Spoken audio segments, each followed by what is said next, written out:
মাঝে মাঝে মনে হয় কি এই অফসাইডের যে সিস্টেমটা এটা বানানো হয়েছে পেলের জন্য, যেন ওইভাবে গোল দিতে না পারে। আচ্ছা তাহলে চিন্তা করে দেখেন একটা প্লেয়ার কোন লেভেলে গেলে ওর গোল আটকানোর জন্য নতুন একটা নিয়ম করা লাগছে ভাইয়ের লজিক অনুযায়ী। তাহলে চিন্তাটা করেন মানে কি এই হইলো গোলটা তাইলে? কতটা ইল্লিগাল হইতে পারে এটা এই এটা জন্য- আপনারা ভাইবা দেখেন, আচ্ছা, এটা কতটা এই জন্য- ইনজাস্টিস হওয়ার কারণে এই রুলসটা ফিফা এই রুলটা বানাইতে বানাইতে পারে। বাধ্য হইছে, আপনারা এটা ভাইবা বাধ্য দেখেন। হইছে। জন্মের পর থেকে কিন্তু দেখছিলাম যে আমরা কাপ নিতে দেখছি, কিন্তু যারা আমাদের সাথে এটা নিয়ে ট্রল করে ওদের মধ্যে অনেকে কিন্তু কাপ নিতে দেখেই নাই। ব্রাজিল কতবার সেমিফাইনালে উঠছে এখন পর্যন্ত, কিন্তু 2002 সালের পর থেকে। কিন্তু এখন যে কথাটা আপনি বলছেন এটা বলতে গেলে হচ্ছে মানে আমরা যারা সাপোর্ট করি আমরা মেসির জন্যই আর্জেন্টিনাকে সাপোর্ট করি। মেসি একজন ভালো প্লেয়ার, লেজেন্ড, এই জন্যই সাপোর্ট করি। কিন্তু আমার একটা কোশ্চেন আছে।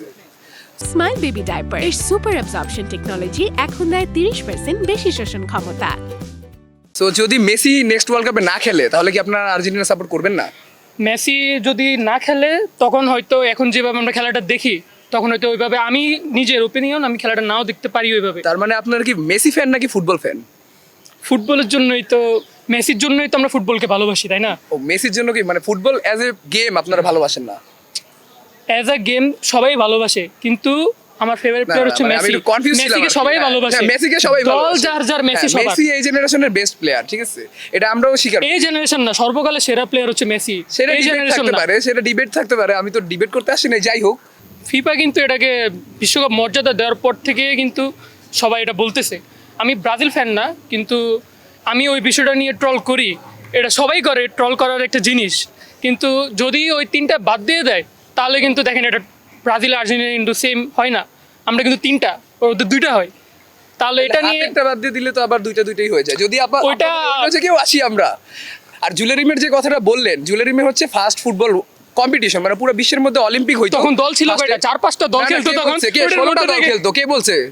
খোঁজ নিয়ে দেখেন, প্রথমে হয়েছে 8টা, তারপর হয়েছে 16টা, তারপর হয়েছে 32টা, এবার হচ্ছে সর্বোচ্চ যে হয়েছে পরিমাণ- 48টা, ঠিক যে আছে? পরিমাণ পেলে আমি অফসাইড বলি। গোল দিয়ে কাপগুলো তো- নিচে, তখন ওই রুলটা বানানো ছিল না ওরকম ভাবে, ওটারে তাহলে ওই দেখতো না। হ্যান্ড গোলটা ওইভাবে কি দেখেন? হ্যান্ড ফুটবলের ওটা নিয়ম তখন- ওটা বানিয়ে রে- খেলবে। ওটা referee- না না, এটা ওটা হয় না, referee এটা fault লজিক। ছিল, আর ওটা জুয়েলারিমের referee যে fault ছিল। কথাটা বলতেছি, রেফারি ফল ছিল আমার এটা। মাঝে মাঝে মনে হয় কি এই অফসাইডের যে সিস্টেমটা এটা বানানো হয়েছে পেলের জন্য, যেন ওইভাবে গোল দিতে না পারে। আচ্ছা তাহলে চিন্তা করে দেখেন একটা প্লেয়ার কোন লেভেলে গেলে ওর গোল আটকানোর জন্য নতুন একটা নিয়ম করা লাগছে ভাইয়ের লজিক অনুযায়ী।